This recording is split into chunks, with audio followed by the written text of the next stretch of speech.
Hey there, this video is going to take us through the acts that I call the Revolutionary Acts. This is from Module 4.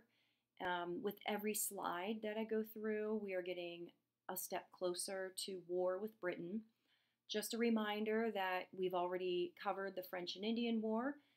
That was a war between England and France, but the American colonists, of course, were on the British side, helping the English. And they defeated the French, and they basically kicked the French out of North America. And while that was all going on, and really for the last 100 to 150 years, the Navigation Acts have been in place. So this is the status quo. It's been this way for over a century. Remember, the colonies exist basically just to make Britain richer. They are taking natural resources and then using those natural resources to manufacture goods back in Britain, and then they sell those goods back to the Americans. So not only is North America providing resources, but Americans are the best customers. And so for over 100 years, that's been the relationship. Basically, these colonies exist to benefit Britain, mostly in economic ways, but also in military ways as well. So the Navigation Acts had been passed and had been followed for a long time, and you could see here on the left, the provisions are that Americans could only trade with England. That was it. So any trade that they wanted to do, even if they were sending things to other countries, it doesn't matter. It's going to be on an English ship, and it's going to go through English ports on the way to other places so that the English are getting a piece of the profit no matter what. And these acts also set duties or import taxes on some products that were coming into America. So we don't like to pay taxes, right? And today is no different from the 1700s. They didn't like to pay taxes back then either. So what are the results of these acts? Like I said, they've been going on for over 100 years, so it's not like this was a big shock to the system or anything, but Americans did want more freedom and more free enterprise to trade with other countries without England being involved, without them being the middleman. So they did kind of ask for these to be lifted for that reason. They were smuggling goods to avoid taxes. Of course, smuggling means that you're transporting something illegally. So they would try to get the goods into America without going through customs so that they could avoid paying the taxes. And the British are basically telling the Americans, stop complaining. You're lucky to have us. We are your best customer, your best supplier. You've got it really good, so don't complain. So this has been the status quo up until the end of the French and Indian War. So remember, the French and Indian War ended in 1763, and that's also the same year that King George III issued the proclamation that said they could not settle west of the Appalachian Mountains. So you've got a lot going on in a very short period of time. There's a lot of change happening very rapidly. And also remember, during the French and Indian War, the Americans were basically refusing to help pay for the war. They thought that the fact that they were fighting in it and helping to supply the war was enough.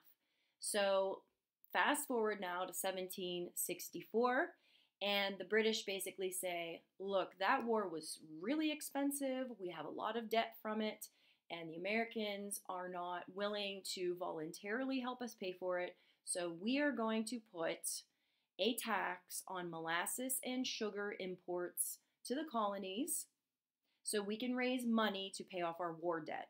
So since the Americans would not voluntarily give over the money, they're going to get it no matter what through taxes. The sugar and molasses are coming from the Caribbean. The islands down in the Caribbean are growing the sugar cane, and then they send that up to the colonies, and they are refining it or fermenting it into rum, or maybe I should say distilling it into rum. But there are a lot of things that you can do with sugar, not just, sprinkle it in your coffee. So this is a commodity that a lot of Americans use and make money off of as well. So of course the Americans don't like it. And their biggest complaint is right here at the top here. They cried, "No taxation without representation." You might remember that phrase from 5th grade. They wanted to be represented in Parliament. Parliament is the lawmaking organization in Britain, and the people in the British Empire elect representatives to go to Parliament, just like we elect representatives to go to Congress. But the American colonies did not have a representative in Parliament, and so the Americans said, if we can't have a voice in your government, you should not be allowed to put these taxes on us. A pretty valid point. So they were boycotting the sugar. That's a really strong way to send a clear message. If you boycott something, it means you refuse to buy it, and that hurts them financially, and the Americans are hoping that it will convince them to get rid of this tax. And they're also smuggling the sugar, of course. Smuggling is always an option if you are brave enough and have the capacity to do it. During this time, after this act was passed in 1764, a group called the Committees of Correspondence was formed. They were publishing literature to protest the taxes and circulating that literature among the colonies, putting things in the newspaper, circulating pamphlets, writing letters to people, and trying to kind of get support for this anti-tax movement. The British responded by putting suspected smugglers on trial without a jury and assuming that they were guilty until proven innocent, which is the opposite of the way it's supposed to be. So it's not just a matter of taxes. Now the British are actually starting to take away basic rights, like trial by jury and being treated innocent until proven guilty. So it's kind of escalating here beyond just taxes, and the Americans are responding. So that's your Sugar Act. It's just a basic tax on sugar, but it really was not successful because of the boycotts and the smuggling. So let's fast forward one more year. The British are still in debt. They still need to get money. And the Sugar Act was not really successful. So they came up with a new idea. And this actually was a thing that they were doing in their other provinces in the British Empire. There was a tax on paper items. So a legal document, pamphlets, licenses, playing cards, literally everything made of paper. And back then that's a lot of stuff because they didn't have computers. So everything was done on paper. So this is going to affect basically everybody. You can avoid buying sugar. You can boycott sugar, and it's no big deal, right? Because that's a luxury item. But you cannot boycott paper. That's what the British thought anyway. It's called the Stamp Act because a stamp or seal was put on the paper to prove that you paid the tax. So you're basically buying a stamp. It's not a stamp like we use on envelopes today. It's like the stamp that you see here, you know, like an ink stamp, or it could have been a seal of some kind. So the British think this isn't a big deal because everyone else in the empire pays it, and hopefully the Americans will accept it, but they don't. They start boycotting the stamps. They try to go to merchants that are willing to sell them paper items without selling them the stamp.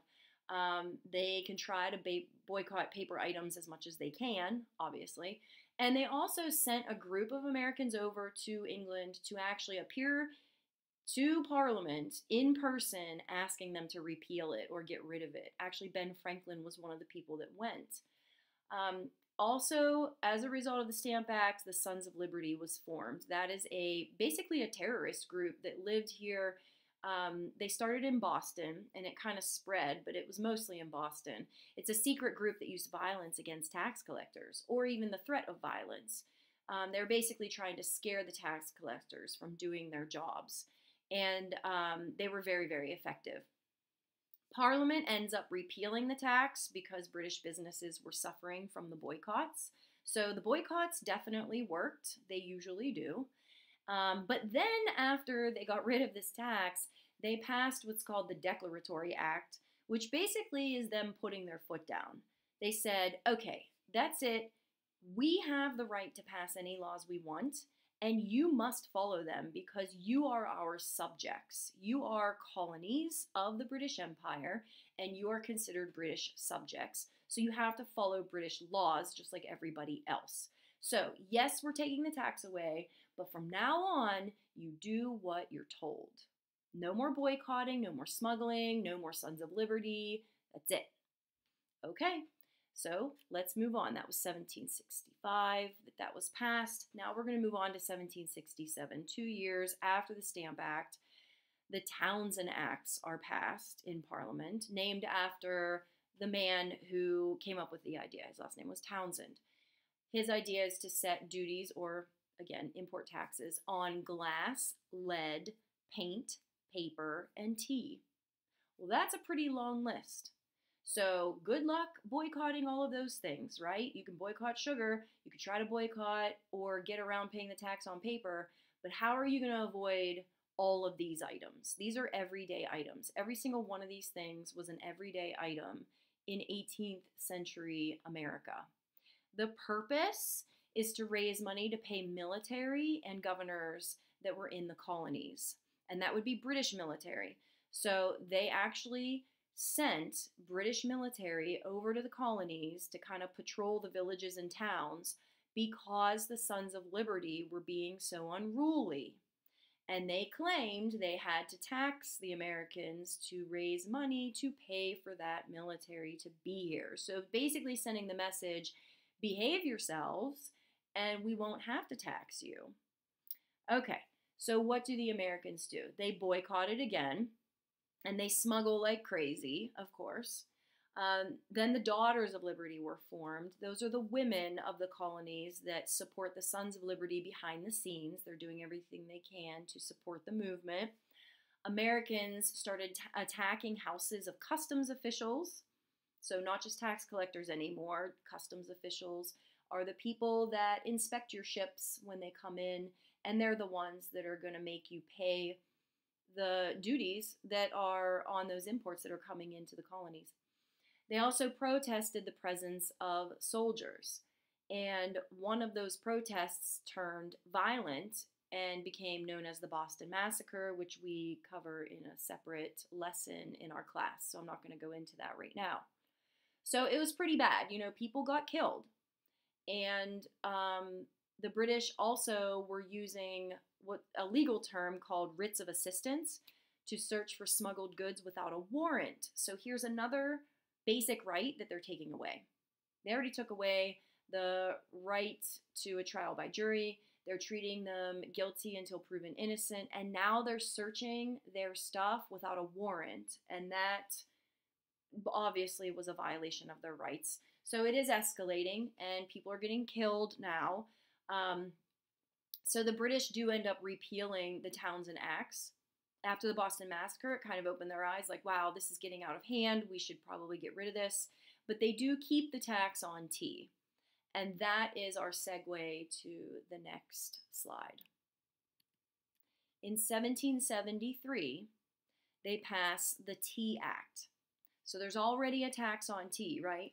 But as you know, the Americans are either smuggling tea to avoid the tax, or they're boycotting British tea to avoid the tax. So either way, the British East India Company, which is the biggest importer-exporter that the British own, that's the name of the company, they're losing a ton of money because of these boycotts and the smuggling. So they actually went to Parliament and said, we have an idea. Allow us to sell our tea directly to the colonists without any middlemen. It will lower the price of tea, which is good because then maybe the Americans will be more willing to buy it and just pay the tax. So everybody wins. The Americans kind of sort of get their way because they get cheaper tea. We get our way because we're actually selling our product. And the government gets their way because they're actually going to collect taxes now. So that's the purpose. Now, how do the Americans respond? You would think that they would be happy, like, okay, good, I pay less for tea now, I guess I'll buy it. But no, they're afraid the cheap British tea was going to put them out of business. So you have merchants here in America that were dealing in tea, right? And now they're going to be put out of business because this basically creates a monopoly for that company.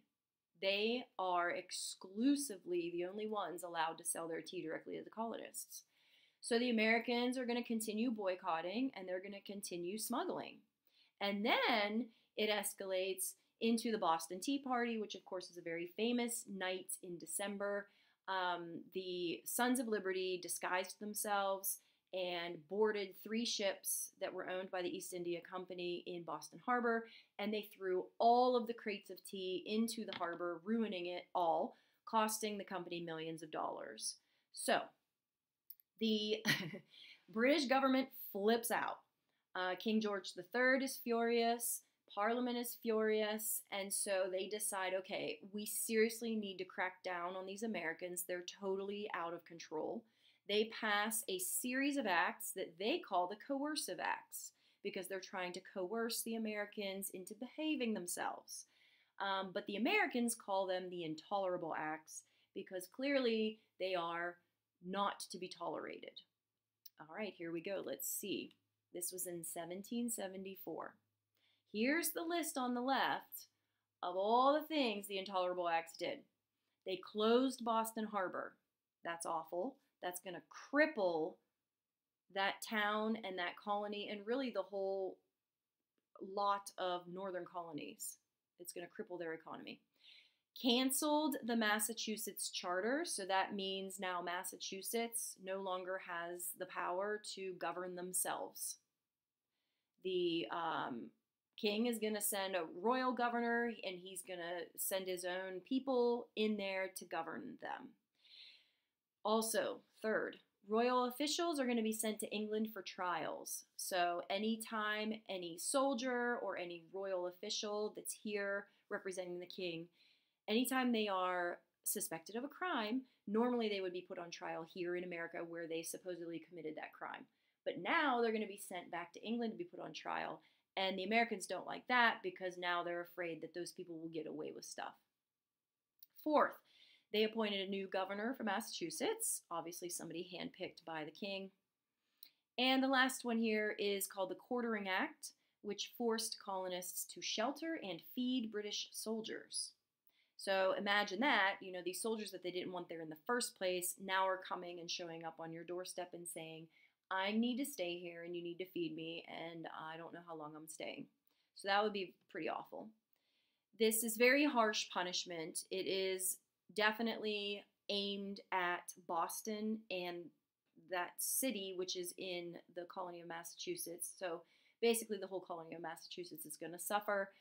So it's definitely targeted at them, but it is going to be what opens everybody's eyes. So whether you're living in New Hampshire or Pennsylvania or South Carolina or Virginia, you're going to find out about this and you're going to say to yourself, wow, this is pretty messed up, and what if we're next? So keep that in mind. Americans were obviously upset that their basic rights were being violated, including their right to self-government, which was definitely number one on their list of priorities. That's why people came to America, because they wanted to govern themselves. Bostonians started publishing even more propaganda and circulating it through the colonies, trying to get support from other colonies, because up to this point, people in other colonies weren't really paying attention. They didn't really care about what was going on up there. Americans in all colonies, as a result of that propaganda, started to boycott and smuggle British goods. So they pitched in and they were like, okay, we're going to do this to show support for Massachusetts and also to show the British how we feel. So they are finally uniting as a group.